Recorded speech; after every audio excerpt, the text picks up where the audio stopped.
हम लोग पढ़ेंगे कार्बन तथा इसके यौगिक। ये क्लास 10 का केमिस्ट्री का चौथा चैप्टर है।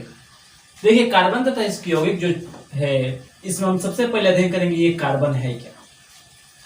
देखिए कार्बन जो है एक प्रकार का ये अधातु है। कार्बन एक प्रकार के अधातु है जो कि वायुमंडल में 0.02% पाया जाता है तथा वायुमंडल में अगर इसमें कार्बन डाइऑक्साइड की बात करें तो ये 0.03% है। हमने पहले ही बता दिया था कि कार्बन एक अधातु है। कार्बन की अगर परमाणु संख्या की बात करें तो इसका परमाणु संख्या 6 होता है। इसका इलेक्ट्रॉनिक विन्यास 2 और 4 होता है क्योंकि हम 2n² से अगर निकाले बोल्बरी के सिद्धांत से तो 2 और 4 ही आएगा।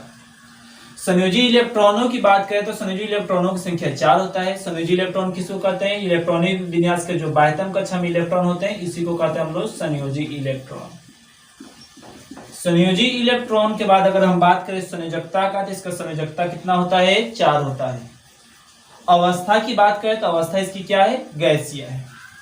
देखिए ये सब हमने सामान्य जानकारियां प्राप्त कर ली कार्बन के बारे में, लेकिन कार्बन किसी अन्य तत्वों के साथ अगर मिले, कार्बन किसी अन्य तत्वों के साथ मिले और अन्य तत्वों के साथ मिलकर जब वो किसी यौगिक का निर्माण करता है तो वो यौगिक कार्बनिक यौगिक कहलाता है। और ये कार्बनिक यौगिक जो है हम अपने अगल बगल जितनी सारी वस्तुओं का उपयोग कर रहे हैं, जितनी सारी वस्तुओं को देख रहे हैं, सारे के सारे वस्तु कार्बनिक यौगिक ही है। कार्बनिक यौगिक इसलिए है क्योंकि इन सभी वस्तुओं को जलाने से उसमें से कार्बन की मात्रा उत्पन्न होगी या कार्बन निकलेगा। लेकिन उसी के अनुसार एक व्यक्ति थे ब्रजीलियस नामक वैज्ञानिक ने एक जीवन शक्ति का सिद्धांत दिया था। यह सिद्धांत बहुत ही फेमस है, जीवन शक्ति का सिद्धांत। जीवन शक्ति का सिद्धांत 1815 ईस्वी में ब्रजीलियस नामक वैज्ञानिक ने दिया था जो कि स्वीडन के रहने वाले थे।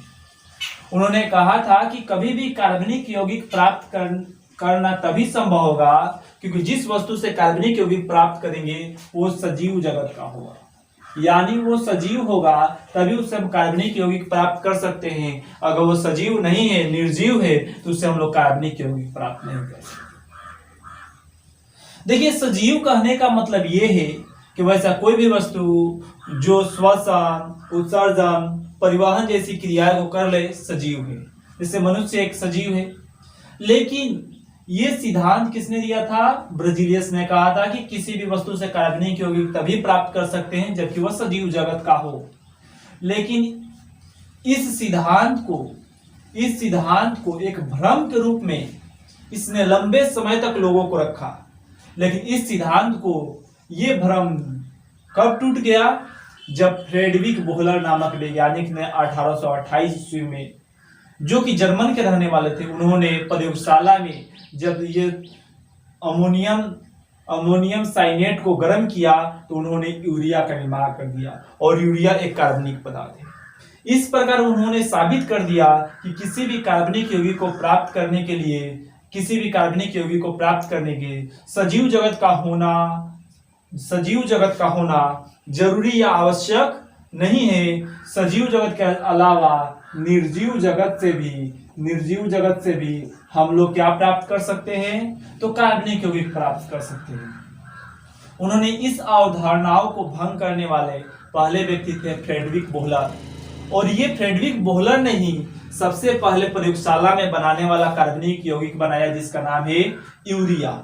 और यूरिया बनाने वाले पूछा जाए कि यूरिया बनाने सबसे पहले कार्बनिक पदार्थ जो बनाया गया प्रयोगशाला में उसका नाम बताइए। तो यूरिया का सामान्य अगर सूत्र लिख दे तो CONH2 का होल ट्वाइस होता है। कोल्बे नामक वैज्ञानिक ने 1845 ईस्वी में एक अम्ल का निर्माण किया जिसे हम लोग एसिटिक अम्ल कहते हैं। उसके अलावा इसी के अनुसार 1856 ईस्वी में बर्थलोट नामक वैज्ञानिक ने मीथेन बनाया।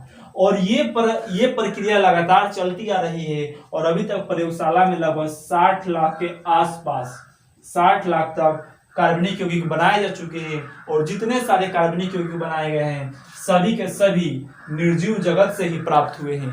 इससे यह साबित हो गया कि जीवन शक्ति का जो सिद्धांत दिया गया था वो केवल एक भ्रम था, उसमें किसी भी प्रकार की कोई सच्चाई नहीं थी।